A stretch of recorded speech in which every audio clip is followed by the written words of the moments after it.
You people always want something for free. Patricia's voice sliced through the first-class cabin like a whip. The head flight attendant towered over 13-year-old Skylar Thompson, who clutched an empty water cup with trembling hands. 2 hours of air sickness had left the child weak and desperate. Skylar held up her phone with the booking confirmation, her voice barely a whisper. "Ma'am, I have a first-class ticket. I just need water, please." Her small frame shook as she tried to maintain composure despite the nausea overwhelming her. Patricia snatched the phone, examining it with theatrical suspicion. "Scholarship, another diversity handout. You don't belong here regardless of what this says." She tossed the device back carelessly, forcing Skylar to scramble to catch it before it hit the floor. The first-class passengers watched with thinly veiled approval. A silver-haired businessman muttered to his companion about diversity programs ruining everything. Others nodded agreement, their silence speaking volumes about whose side they'd chosen. In Economy Row 27C, Darius Cole closed his laptop and stood. The anonymous tip about systematic discrimination on his airline had led him here, flying undercover. The child's muffled sobs from first class told him he'd found exactly what he was looking for. Darius Cole pushed through the curtain into first class, his movements deliberate but unhurried. The transformation in atmosphere was immediate. From cramped economy seats to spacious luxury, from diverse faces to a sea of predominantly white business travelers. His eyes found Skylar immediately. The only black child in the premium cabin, hunched in her seat with tears streaming down her face. "Are you all right, sweetheart?" His voice was gentle, fatherly. Skylar looked up, surprised to see another black face in first class. Before she could answer, Patricia materialized like a guard dog sensing an intruder. Her blonde hair was pulled into a severe bun, her smile sharp as glass. "Sir, this is first class. You're not permitted here." Her tone carried the practiced authority of someone who had turned away many people like him. Patricia's eyes swept over Darius's appearance, the frayed collar, the scuffed shoes, the absence of expensive accessories. Her conclusion was instant and dismissive. Darius calmly pulled out his boarding pass. "I heard someone in distress. Just wanted to help." Patricia barely glanced at the economy ticket before her laugh tinkled like breaking ice. "We have the situation handled. This young lady was making excessive demands." The way she emphasized "young lady" made it sound like an accusation. Skylar finally found her voice, though it shook with exhaustion and fear. "I just asked for water. I've been sick since takeoff." She said. The girl's voice dropped to a whisper. She said, "Your kind doesn't belong here when I showed my first-class ticket." Patricia's face hardened into a mask of professional indignation. "I said no such thing.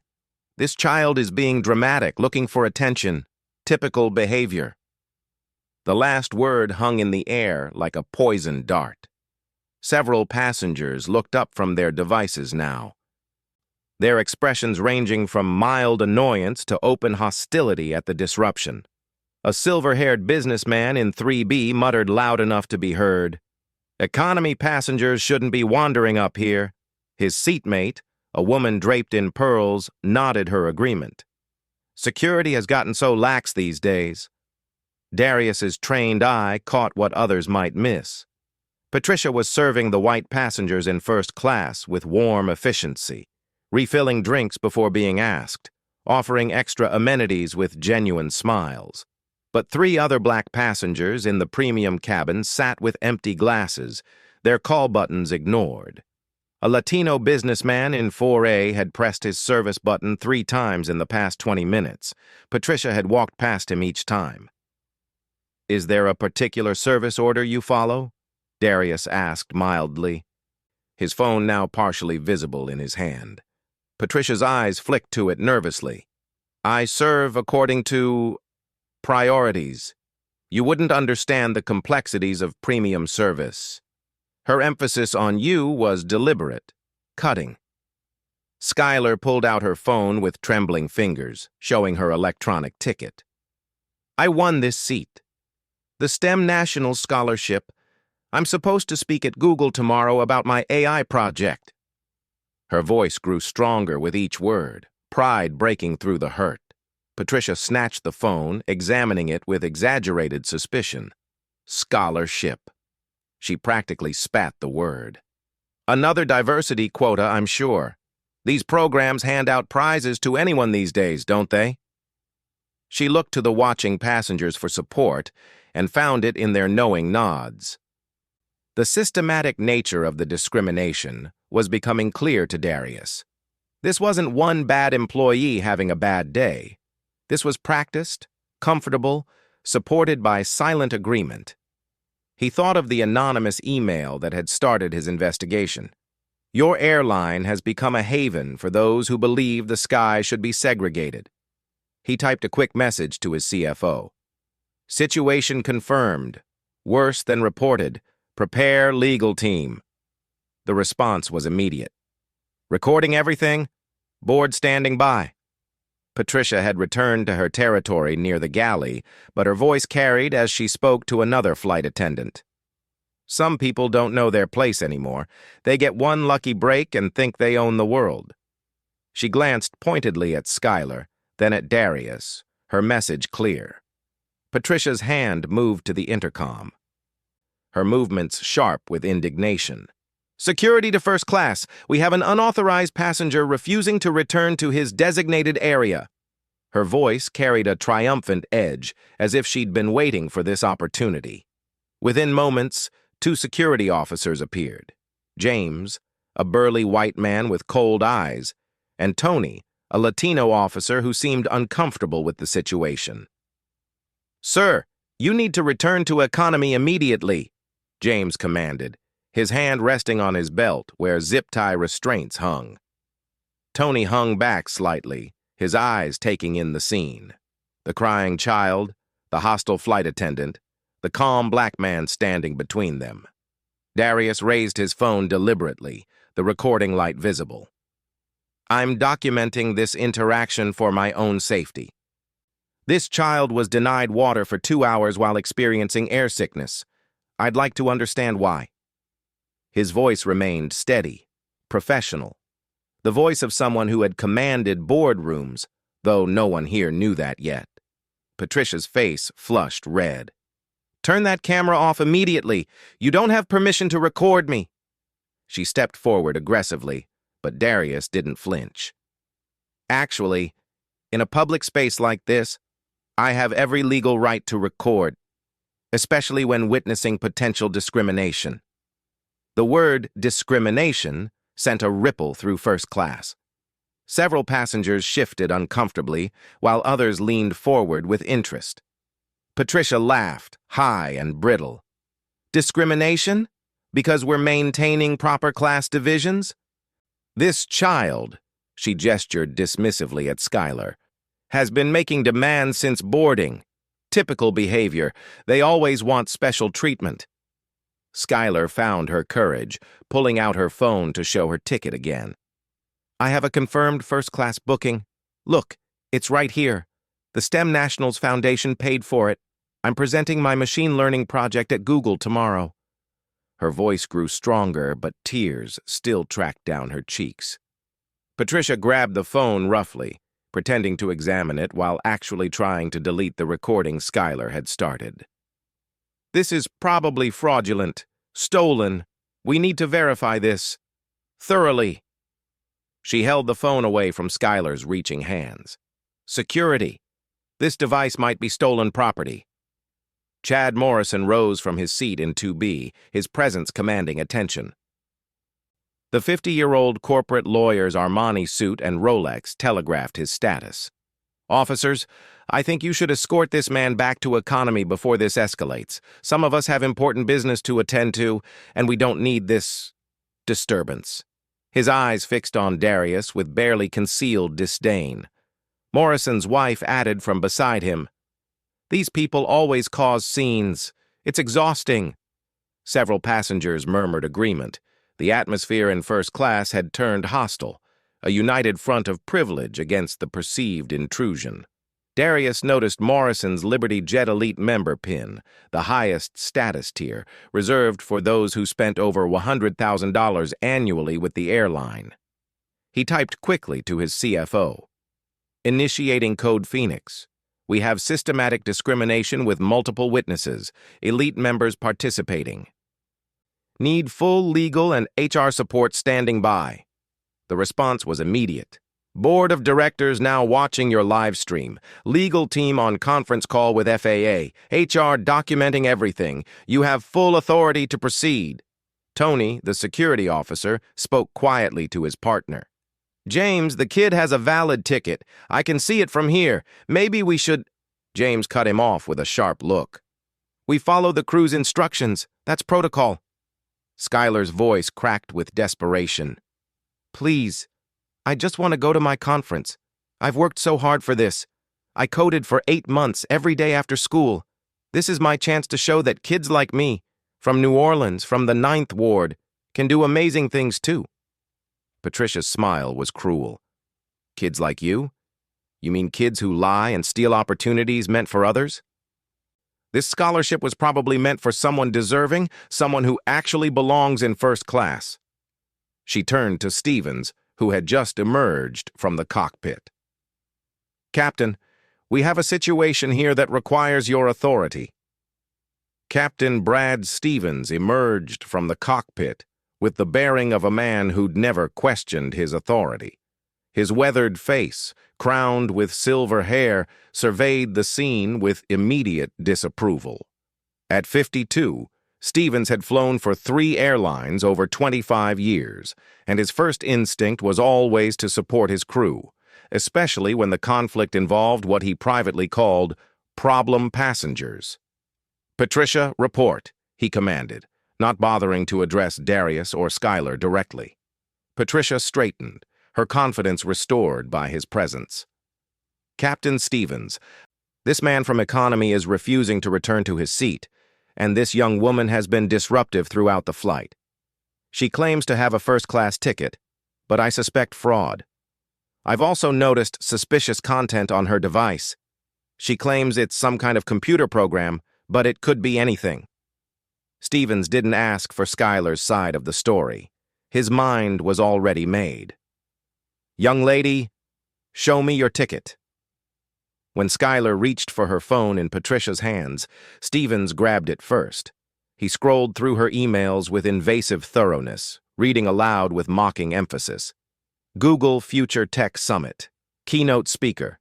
Artificial intelligence innovation. He laughed, a harsh bark that echoed through the cabin. You expect us to believe Google invited a 13-year-old black girl from New Orleans to speak about AI? The words hung in the air like a slap. Several passengers snickered. Morrison spoke up, his lawyer's instincts kicking in. Captain, this is obviously some kind of scam. These diversity programs are getting out of hand, giving false hope to kids who don't have the capacity for real innovation. His wife nodded eagerly. In my day, children knew their limitations.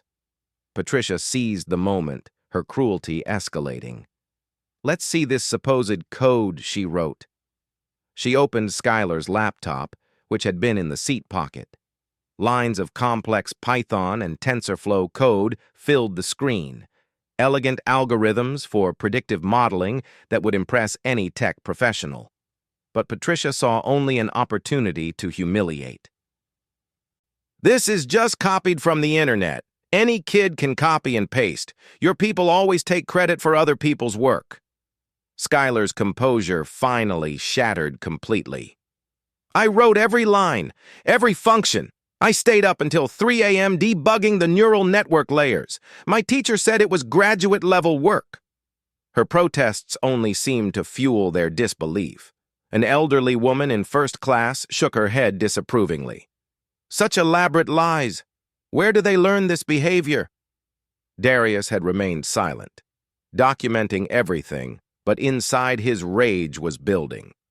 These were the same words, the same dismissive cruelty his own daughter had faced in her advanced placement classes, the same disbelief his father had encountered decades ago when he'd tried to report discrimination at this very airline. He typed rapidly to his general counsel. "Preparing for full intervention. Have DOJ contacts ready. This is criminal." Stevens took control, his authority absolute in this flying kingdom. "Here's what's going to happen. This young woman will be moved to economy immediately if her ticket is even valid for this flight. And you, sir," he pointed at Darius, "are interfering with crew instructions, which is a federal offense. I could have you arrested upon landing." Patricia added with vicious satisfaction. "We should check her bag, too. Teenagers from her background often carry contraband. It's a safety issue." She grabbed Skylar's backpack before anyone could protest, dumping its contents onto the galley counter. Books tumbled out. Advanced mathematics, machine learning textbooks, a worn copy of Hidden Figures with notes in the margins. Patricia held up the last book with a sneer. How appropriate, another fantasy about black women in tech. The systematic nature of their cruelty was breathtaking. Every achievement Skylar had was dismissed, every dream mocked. Darius noticed how practiced it was. Patricia and Stevens had done this before, many times. They had a rhythm, a routine to their humiliation. Other flight attendants watched but didn't intervene, some even nodding along. Morrison stood up, playing to his audience. "Captain, I've been flying Liberty Jet for 15 years. Elite member. I've never seen such obvious fraud. This girl probably stole someone's invitation, hacked into the system. You know how sophisticated these scams are getting in the inner cities." He said inner cities the way someone might say sewers. Darius's phone buzzed with messages from his board of directors, who were watching his live stream in horror. 57,000 viewers now. CNN wants a statement. NAACP Legal Defense Fund offering support. Senator Warren's office is calling. But Darius kept recording, kept watching, gathering evidence of the poison that had infected his airline. Stevens puffed up with self-importance. "I'm calling ahead to SFO security. We'll need to investigate this properly. And you," he glared at Darius, "will be placed on the no-fly list for interfering with crew duties. Liberty Jet doesn't tolerate troublemakers." Patricia leaned close to Skylar, her voice a whispered hiss that Darius's phone still caught. "Did you really think you could just waltz into our world? Stanford, Google? Those places aren't for you. They'll never be for you. The sooner you learn that, the less disappointed you'll be in life." Skylar clutched her stomach, the air sickness returning with the stress. "Please, I just need water. I feel sick." Patricia rolled her eyes dramatically. Now she's playing the victim. Typical manipulation tactic. She made a show of slowly pouring water for a white passenger 2 rows back while ignoring Skylar's pleading eyes. Darius spoke for the first time in minutes, his voice cutting through the toxic atmosphere. "This child is ill and being denied basic human necessities. That's not just discrimination, it's abuse." Stevens wheeled on him, face reddening. "Are you threatening my crew? That sounds like a terrorist threat to me." "Patricia, note that in the log. Passenger making threats." The word terrorist sent a chill through the cabin. Several passengers pulled out their phones, some recording, others texting frantically. But their cameras were pointed at Darius, not at the crew's behavior. The narrative was being written in real time. Dangerous black man threatens heroic crew protecting first-class passengers. Darius received an urgent text from his CFO. "Board demands immediate action. Stock futures dropping on social media speculation about Liberty Jet scandal. Major shareholders watching your stream. You have full authority to reveal yourself when ready." He looked at Skylar, who had curled into herself, trying to become invisible. Her dreams of presenting at Google, of proving that a black girl from the 9th Ward could innovate at the highest levels, were crumbling. He thought of his father, who died believing things would never change. He thought of his daughter, who'd face the same battles unless someone finally said, "Enough." The moment of revelation was approaching, but first, Darius wanted them to fully expose themselves. He wanted the world to see exactly what Liberty Jet had become under the surface of its progressive marketing campaigns. "These procedures you're following," he said quietly to Stevens, "they seem designed to target specific passengers. But do you even know who you're dealing with?" Stevens laughed, confident in his power at 30,000 feet. "I know exactly what I'm dealing with. Two troublemakers who are about to learn a very expensive lesson about respecting authority." Patricia's patience snapped entirely. "That's it.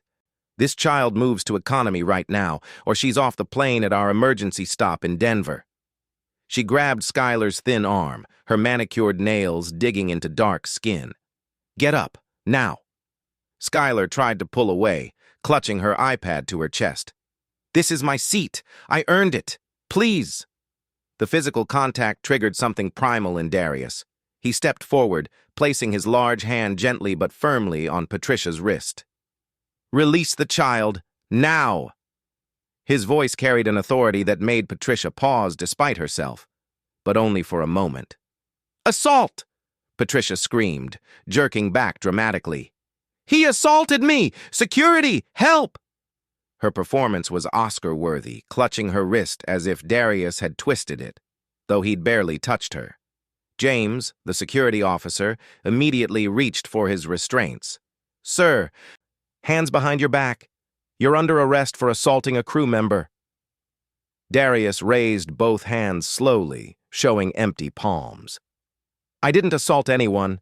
I prevented her from harming a child. Check your cabin cameras." Stevens interjected quickly. "We don't have cameras in first class. It's a privacy consideration for our premium guests." It was a lie. Darius had personally overseen the installation of security cameras throughout the aircraft 6 months ago, hidden in the overhead lighting. But Stevens didn't know that. Tony, the Latino security officer, shifted uncomfortably. "James, I didn't see any assault. The man barely—" James cut him off with a snarl. "Shut up and do your job, or you'll be written up for insubordination." The threat was clear. Tony's job versus his conscience. Skylar's panic spiraled. "Please don't arrest him. He was just trying to help me. This is all my fault." Patricia seized on this. "Listen to that. She admits causing all this trouble. Probably trained to create disturbances so her accomplice here can sue us. It's a common scam." Morrison stood up, his lawyer instincts fully engaged. "Captain Stevens, I witnessed the entire interaction. This man aggressively grabbed your flight attendant. As a member of the bar, I'm prepared to provide a sworn statement. Liberty Jet needs to prosecute to the fullest extent." His wife pulled out her phone, recording Darius with undisguised glee. "This is going straight to my safety awareness group. People need to know what we deal with when flying." The confrontation had drawn attention throughout the aircraft. Passengers in business class were standing, craning necks to see into first class. The curtain had been pulled back, and economy passengers were pushing forward. The plane had become a theater, and everyone was choosing sides. Morrison raised his voice, playing to the growing audience. "Ladies and gentlemen, we have 2 individuals here who boarded this plane under false pretenses, threatened our crew, and are now trying to play victims." Several first-class passengers applauded. "Finally, someone's saying it," called out a man in a Goldman Sachs fleece. From economy, Marcus Johnson pushed through the crowd, his CNN press badge visible. "I'm media. I have the right to document this." He held his phone high, live streaming. "This is Marcus Johnson for CNN. We're witnessing what appears to be racial profiling on Liberty Jet Flight 447. His stream was already hitting 10,000 viewers. The plane split into factions. A group of 20 passengers from economy, mostly people of color and younger white allies, pressed forward. "We saw everything," shouted a black woman in scrubs. "That flight attendant has been harassing black passengers since boarding." An elderly Latino man added, "She walked past me 7 times when I needed help." But the first and business class passengers formed their own wall. "Send them all back," someone shouted. "This is why we pay for premium." Morrison's wife had started her own stream, narrating her version. "Aggressive individuals disrupting our flight. Where is the air marshal?" Patricia, emboldened by the support, continued her performance. "Everyone, please remain calm. We're handling these disruptive passengers. They may be armed." The word armed sent a wave of fear through the cabin. Several passengers ducked. Others pulled out phones to call loved ones. Stevens grabbed the intercom.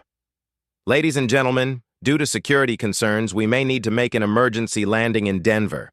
2 passengers are refusing to comply with crew instructions and have made threats." He didn't specify what threats, letting imagination fill the gaps. Skylar was hyperventilating now, her 13-year-old body overwhelmed by the chaos she'd somehow caused by simply asking for water. "My scholarship, my future, it's over. Mom worked 3 jobs to buy this dress for my presentation." She held up her phone weakly, showing the email from Google's CEO personally inviting her after her AI project won nationals. "This was supposed to change everything for my family." The situation detonated. Stevens ordered security to restrain both Darius and Skylar. "Federal aviation protocol for suspected threats. Both of them now." James moved toward Skylar with zip ties designed for adults, far too large for her thin wrists. The sight of a grown man preparing to restrain a sick child sent the economy section into revolt. "You're not touching that baby!" The black woman in scrubs pushed forward, followed by others. "This is America! You can't do this!" Marcus Johnson's live stream title updated, "Breaking Child Being Arrested for Flying While Black."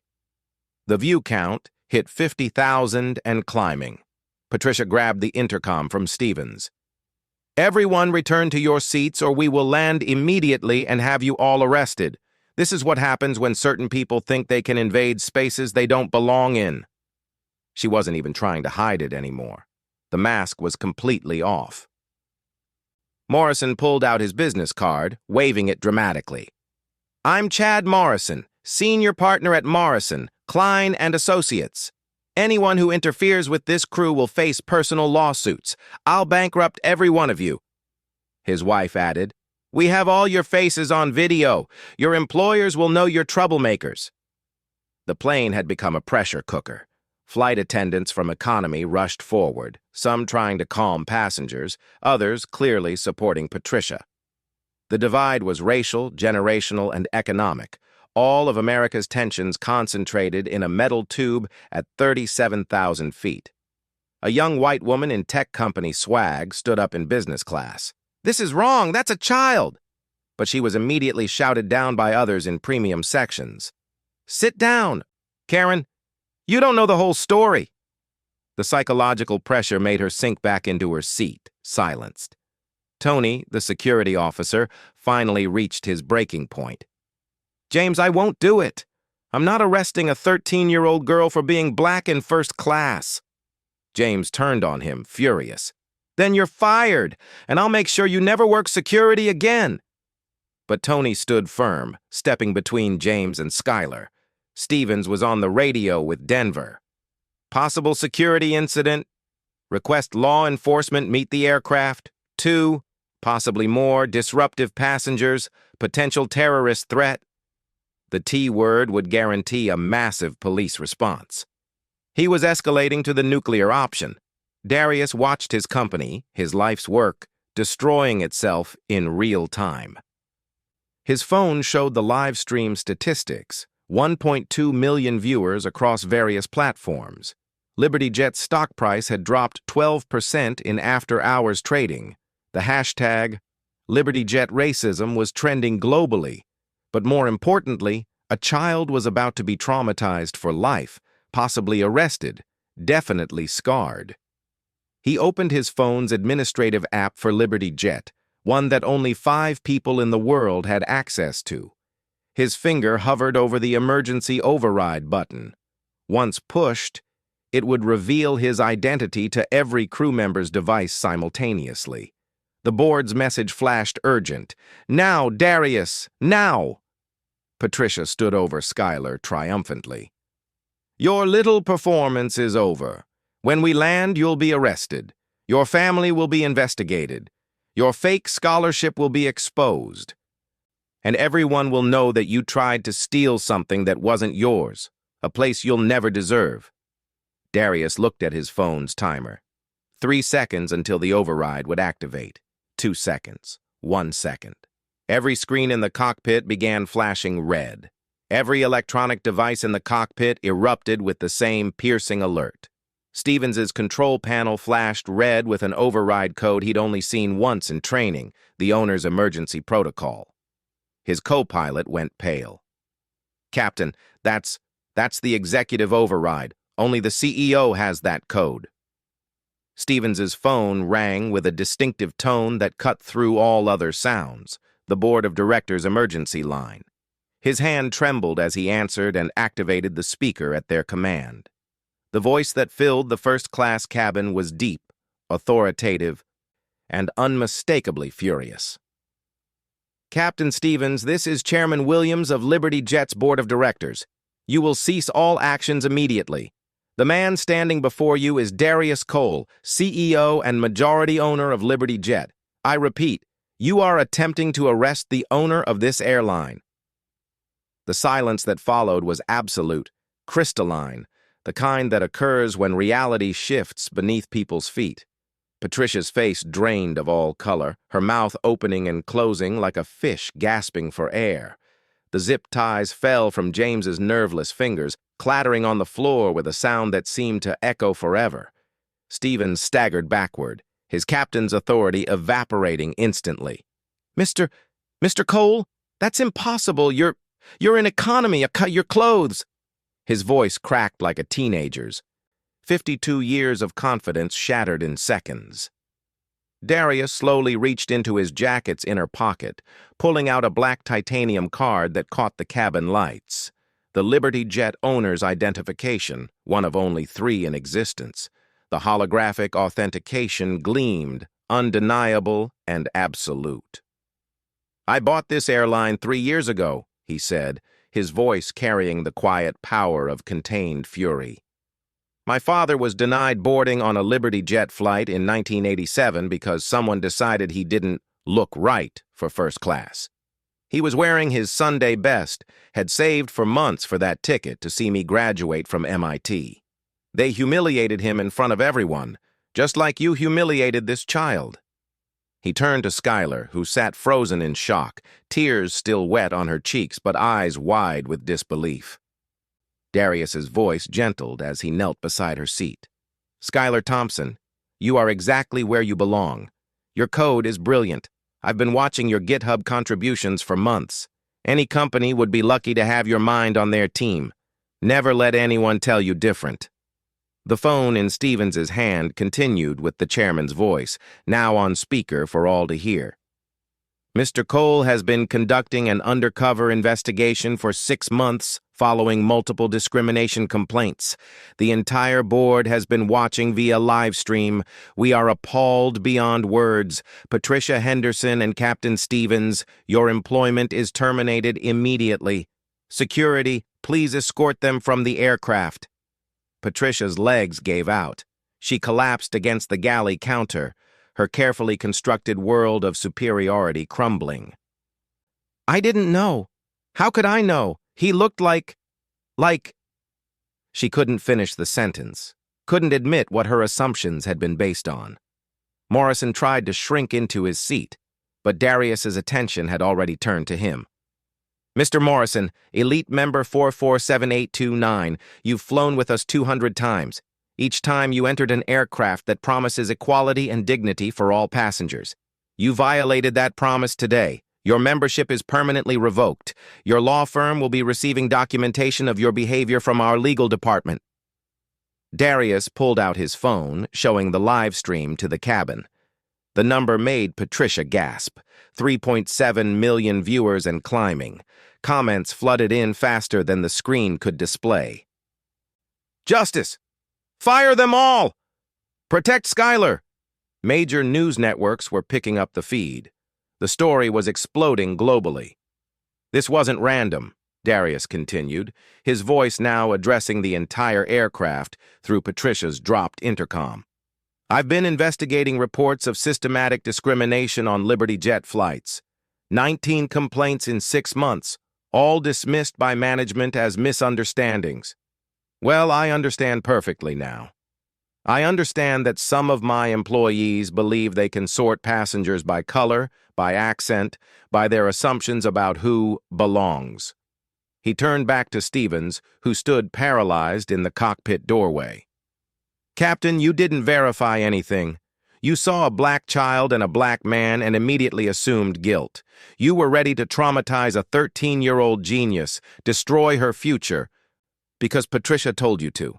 That's not leadership. It's complicity and hatred. Tony stepped forward, badge off, hands visible. Mr. Cole, I tried to say something. I should have done more. I'm sorry. Darius nodded slightly. You tried, Tony. That's more than most. You'll be hearing from HR about a promotion. We need security staff with conscience. The first-class cabin had transformed from a sanctuary of superiority to a courtroom of shame.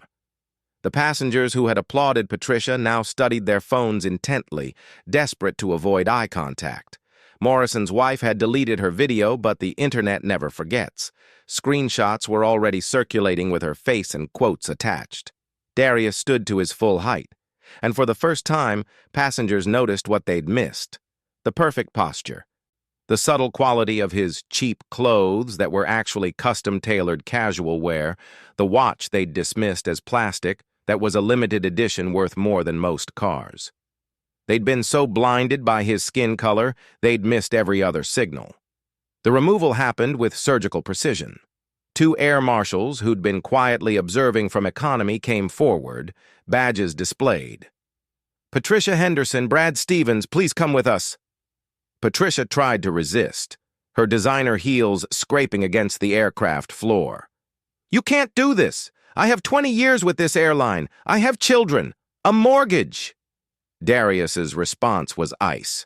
Skylar Thompson is someone's child, too. She has dreams, a future you tried to destroy. Your financial concerns are no longer Liberty Jet's problem. He turned to the air marshals. Federal charges for assault on a minor, violation of civil rights, and filing false security reports. My legal team has already forwarded all evidence to the Department of Justice. Stevens attempted one last grasp at authority. The union will fight this. You can't just... Darius cut him off. The union doesn't protect federal crimes, Captain. You called in a false terrorist threat on a 13-year-old girl. You're looking at 5 years minimum. The reality hit Stevens like a physical blow. His legs buckled, requiring the marshals to support him as they led him away. As they passed Skylar, Patricia spat out, "This isn't over." The marshal tightened his grip. "Ma'am, anything you say can be used against you. I suggest silence." But Patricia's entitled rage couldn't be contained. "It's reverse discrimination. We're the real victims here." Several passengers recorded her final meltdown, ensuring her words would haunt any future legal defense. Morrison tried to slip away to the bathroom, but Darius's voice stopped him. "Mr. Morrison, Liberty Jet has partnerships with most major airlines. We'll be sharing today's footage with all of them. Your flying days in premium cabins are over." Morrison's phone began buzzing incessantly, his law firm's managing partner calling. The live stream had reached his company's board. His career was unraveling in real time.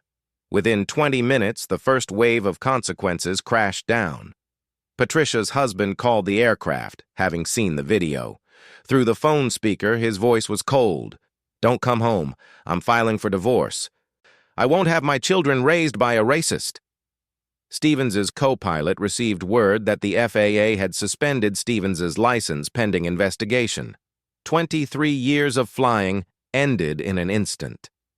Liberty Jet's stock price began recovering as Darius announced immediate reforms via the live stream. Effective immediately, mandatory body cameras for all crew interactions, monthly civil rights training conducted by the NAACP, an anonymous reporting system with rewards up to $50,000 for reporting discrimination, and a zero-tolerance policy with immediate termination and prosecution. The ripple effects spread rapidly. Within an hour, a Reddit thread titled "Liberty Jet Elite Members Who Supported Racism" went viral, featuring screenshots of Morrison and his wife. His law firm released a statement. "Chad Morrison no longer represents our values or our company." His wife's charity boards began dropping her. Their son called from college, ashamed and furious. "Mom, Dad, my black roommate saw everything. How can I ever face him?" Other airlines scrambled to respond. Delta announced emergency diversity training. United's CEO personally called Darius for advice. Southwest launched an internal investigation. The entire industry was transforming because one man had the courage to expose its ugliness from within. NAACP's legal team arrived at San Francisco International, ready to file the largest discrimination lawsuit in aviation history. "We're seeking $100 million in damages," the lead attorney announced to the waiting media. "Not just for today's victims, but for every passenger who suffered in silence." Skylar would receive $10 million personally, ensuring her education and future were secured. In the cockpit, the replacement captain, a black woman named Captain Johnson, made an announcement. "Ladies and gentlemen, this is your new captain. We'll be landing in San Francisco in 30 minutes. On behalf of the real Liberty Jet, the one that believes in equality and justice, we apologize for what you witnessed, but we thank Mr. Cole for having the courage to expose what needed to be seen." As the plane descended, 47 other Liberty Jet employees were being terminated across the country. Internal investigations triggered by Darius's operation had revealed a network of discriminatory practices. Some had been subtle, consistently seating black passengers near bathrooms, losing upgrade requests from passengers with ethnic names. Others were blatant, a secret Facebook group where employees shared photos mocking passengers of color. The collapse of the hidden power structure was complete. Those who'd felt untouchable learned that even at 30,000 feet, justice could find them. 1 week later, Skylar Thompson stood on the main stage at Google's headquarters, 5,000 tech industry leaders hanging on her every word.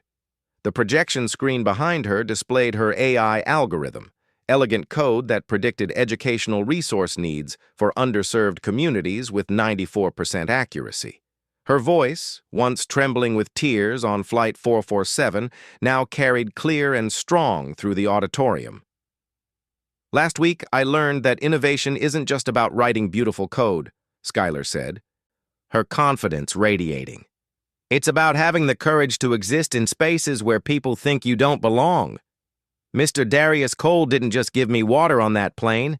He gave me proof that someone like me, a black girl from the 9th Ward, has every right to dream big and fly high." The audience erupted in sustained applause. In the front row, Darius Cole watched with quiet pride as Skylar demonstrated her project. Google's CEO had already whispered to him about a full scholarship to any university, plus a guaranteed internship. Microsoft and Apple representatives were waiting in the wings with their own offers.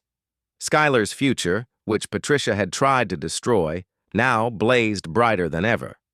After her presentation, Skylar found Darius in the conference room. "Mr. Cole, my mom wanted me to give you this." She handed him a handwritten letter on lined paper, the careful cursive of a woman who'd worked 3 jobs to support her daughter's dreams. It read simply, "You gave my baby her wings back. God bless you." Darius addressed the assembled media briefly, his words measured and meaningful. "Power isn't about sitting in first class or owning an airline. It's about responsibility. For too long, those with power have used it to maintain systems that crush dreams based on skin color, accent, or zip code. Skylar reminded me why I bought Liberty Jet, not for profit, but for progress. In the sky, we all share the same air. It's time we acted like it. Marcus Johnson's CNN special report would later win an Emmy. His closing words became a rallying cry. Darius Cole didn't just expose bad actors on a single flight. He revealed how prejudice operates when it thinks no one important is watching. But here's the truth. Everyone is important. Every Skylar Thompson deserves to soar without having to justify their presence. And sometimes it takes someone with power going undercover to make the powerful understand that justice isn't just watching, it's sitting right beside them, taking notes. The transformation wasn't just about one airline or one flight. It was about an industry, a nation, finally being forced to see itself clearly. The story of Flight 447 isn't unique. It's just the one that got caught. Every day in boardrooms and classrooms, hospitals and hotels, people face Patricia and Stevens. They're told they don't belong. Their achievements are questioned. Their presence is treated as a threat. The only difference?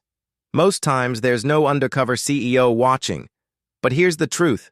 You don't need to own an airline to create turbulence for injustice. Every smartphone is a weapon against discrimination. Every witness who speaks up is a co-pilot for change. Every person who refuses to laugh at that racist joke, who questions that biased decision, who stands between a bully and their target. You're all Darius Cole in that moment. To those in power, your employees are watching, your customers are recording, your prejudices are showing. The era when you could humiliate someone at 30,000 feet and face no consequences has crashed and burned.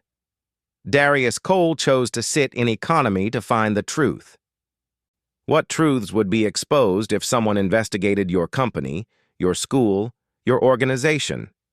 To those who've been told you don't belong, you do. Your ticket is valid. Your dreams are legitimate. Your presence is not a mistake or a diversity quota. It's a right. Skylar Thompson was 13, and she changed an entire industry just by refusing to give up her seat, by insisting on her dignity.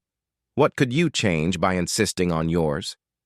To the silent witnesses, your silence is a choice, and it has consequences. Tony, the security guard, found his courage eventually, but what if he'd spoken up sooner? What if just one passenger in first class had said, "This is wrong"? Evil thrives at altitude when good people stay seated. Remember, every Patricia thinks she's untouchable until she isn't. Every Stevens believes his authority is absolute until it evaporates. Every Morrison assumes his privilege is permanent until it's revoked. And every Skylar who's told she doesn't belong is one viral video away from proving them all wrong. The question isn't whether discrimination is happening on your flight through life. The question is, which role are you playing? And more importantly, which role will you choose tomorrow? Your boarding pass for justice is in your hands. Will you use it?